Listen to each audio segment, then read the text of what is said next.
تو مدبرہ بدن، تو مدبرہ جو ہے وہ مدبر سے بنا ہے، ٹھیک ہے. اور مدبرہ کے معنی ہوتے ہیں تدبیر کرنے والے کے، تدبیر کرنے والے یا والی جو بھی ہے، تدبیر کرنے والے کے. اور تدبیر کے معنی ہوتے ہیں اصلاح یا پھر درست کرنے کے، ٹھیک کرنے کے.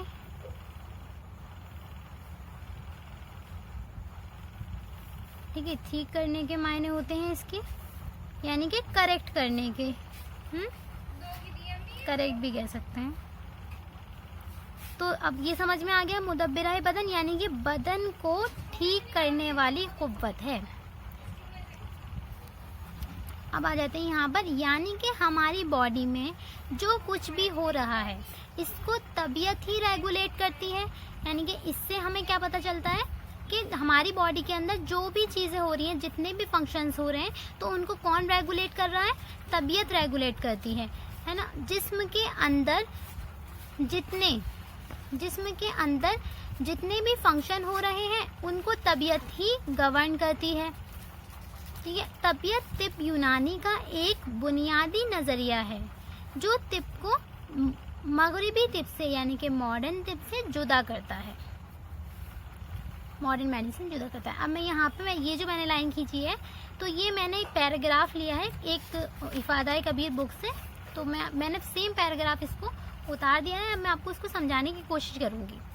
ٹھیک ہے، طبیعت کو قوت مدبرہ کہا جاتا ہے نا.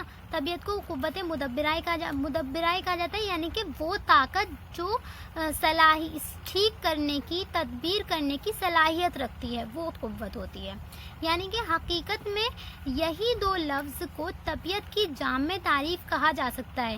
یعنی کہ یہی جو دو لفظ ہیں نا طبیعت کی، یہی چیز، یہ جو دو لفظ ہیں یہی طبیعت کو پوری ایک جامع تعریف بتا رہے ہیں.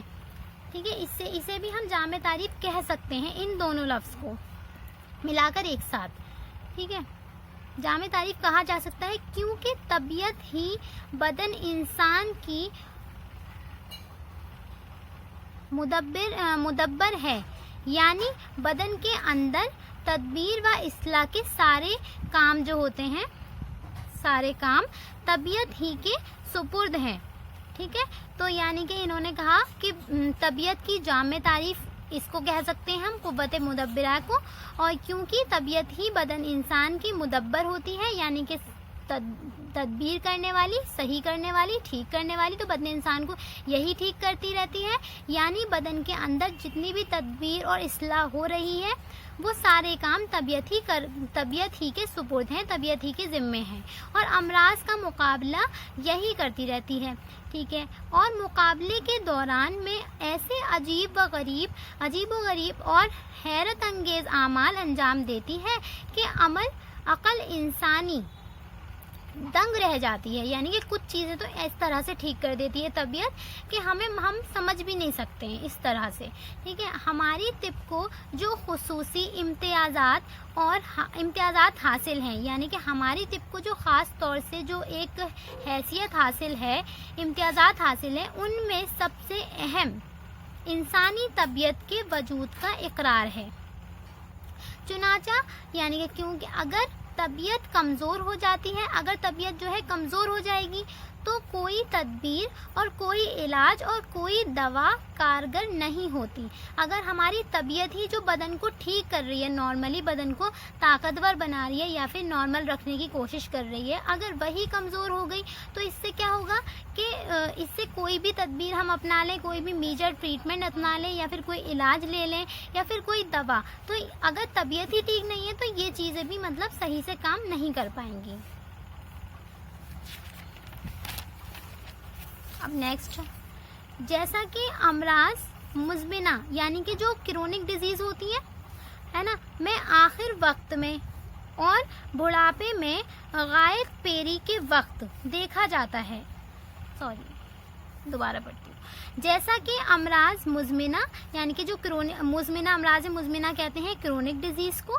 تو جیسا کہ امراض مزمنہ میں یعنی کہ کرونک ڈیزیز لانگ ٹائم کے لیے کوئی ڈیزیز چل رہی ہے, ٹھیک ہے, یا پھر اس کا جو آخری وقت آ جاتا ہے, یا پھر بڑھاپے میں غایت پیری کے وقت دیکھا جاتا ہے کہ طبیعت جو ہے وہ کمزور پڑ گئی. اب جب طبیعت کمزور پڑ جاتی ہے تو جسم کے اندر مرض پیدا ہونے کے چانسز جو ہوتے ہیں وہ بڑھ جاتے ہیں. اب ہماری طب کا مشہور مقولہ یعنی کہ قول ہے کہ ہمارے طب کے حساب سے, ہمارے طب میں کیا کہا جاتا ہے یونانی طب میں, کہ معالج حقیقت میں طبیعت ہے, ٹھیک ہے. معالج یعنی کہ علاج کرنے والا یعنی کہ فزیشین, ایک طرح سے حقیقت میں اصلیت میں طبیعت ہی ہے. معالج جو ہے یہ ہماری یونانی طب مانتی ہے. طبیب معالج نہیں ہے, یعنی کہ جو ڈاکٹر ہے, جو فزیشین ہے, جو معالج نہیں ہوتا. طبیب بیچارہ تو محض خادم کی حیثیت رکھتا ہے, یعنی کہ یہ تو صرف طبیب جو ہوتا ہے, ڈاکٹر جو ہوتا ہے, وہ صرف طبیعت کی جو ہے مدد کرتا ہے, خدمت کرتا ہے, ٹھیک ہے. جو اصلی معالج کی امداد اور اعانت کے فرائض انجام دیتا ہے. تو اس سے کیا ہوتا ہے کہ طبیب معالج نہیں ہے, ہے نا, یعنی کہ اصلیت میں ہماری یونانی طب یہ مانتی ہے کہ جو طبیب ہے وہ معالج نہیں ہے. طبیعت کو ٹھیک کرنے والا, طبیعت کو برقرار رکھنے والا یا پھر جسم کو برقرار رکھنے والا طبیب نہیں ہے, بلکہ طبیعت جسم کو ٹھیک کر رہی ہے. طبیب بیچارہ تو محض خادم کی حیثیت رکھتا ہے, یعنی کہ خدمت کرنے والے کی حیثیت رکھتا ہے, یعنی کہ جسم ہمارے جو پیشنٹ کی خدمت کرتا ہے, ایک طرح سے مدد کرتا ہے کہ وہ جو ہے صحت کی طرف واپس آ جائے. لیکن اصلیت میں طبیعت کیا ہے, طبیعت ہی معالج ہوتی ہے. جو اصلی معالج کی امداد اور اعانت, جو اصلی یعنی کہ جو کس لیے کہا گیا ہے, یعنی کہ طبیب جو ہوتا ہے وہ اصلی معالج کون ہے, طبیعت. تو اصلی معالج کی جو ہے امداد کرتی رہتی ہے, اعانت کرتی رہتی ہے, مدد کرتی رہتی ہے نا, اس کے فرائض جو ہے کام انجام دیتی ہے. طبیب کا دوسرا نام طبائی, ٹھیک ہے. طبیب کا جو دوسرا نام ہوتا ہے وہ طبائی ہوتا ہے, جو طبیعت ہی سے ماخوذ و مشتق ہے, یعنی کہ جو طبیعت سے ہی ڈرائیو ہوا ہے. یہ جو طبائی ورڈ ہے وہ طبیعت سے ہی ڈرائیوڈ ہوا ہے, ٹھیک ہے, ماخوذ و مشتق ہے. اسی وجہ سے رکھا گیا ہے کہ اب اس کا یہ جو طبائی ہے وہ طبیب کے لیے رکھا گیا دوسرا نام, ٹھیک ہے. تو طبائی طبیب کے لیے دوسرا نام رکھا گیا ہے. کیوں؟ اسی وجہ سے رکھا گیا ہے کہ طبیب محض طبیعت کی نگرانی و خدمت کرتا ہے, ٹھیک ہے. یعنی کہ جو طبیب ہوتا ہے وہ طبیعت کی نگرانی کر رہا ہے, اس کی خدمت کر رہا ہے, اس کی مدد کر رہا ہے کہ یہ جسم کو جو ہے صحیح سے کام کرنے کے لیے یا صحیح کیا کہتے ہیں فنکشنز کرنے کے لیے, نارمل فنکشنز کرنے کے لیے کام کرے, ٹھیک ہے. تو اس کی جو ہے طبائی جو ہوتا ہے وہ یعنی کہ طبائی یعنی کہ فزیشین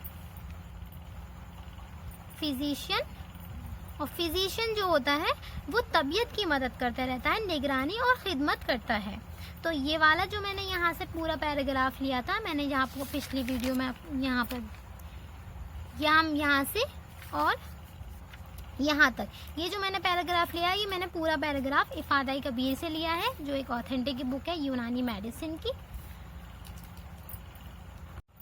ٹھیک ہے. تو یہ ہمارا طبیعت کا انٹروڈکشن تھا جو میں نے اس ویڈیو میں دیا ہے. یہ طبیعت کا پارٹ 1 ہے. اب نیکسٹ ویڈیو میں طبیعت کے لغوی معنی اور اصطلاحی معنی لاؤں گی اور کچھ ٹرمینالوجی سکھانے کی کوشش کروں گی انشاءاللہ. اینڈ جزاک اللہ خیر.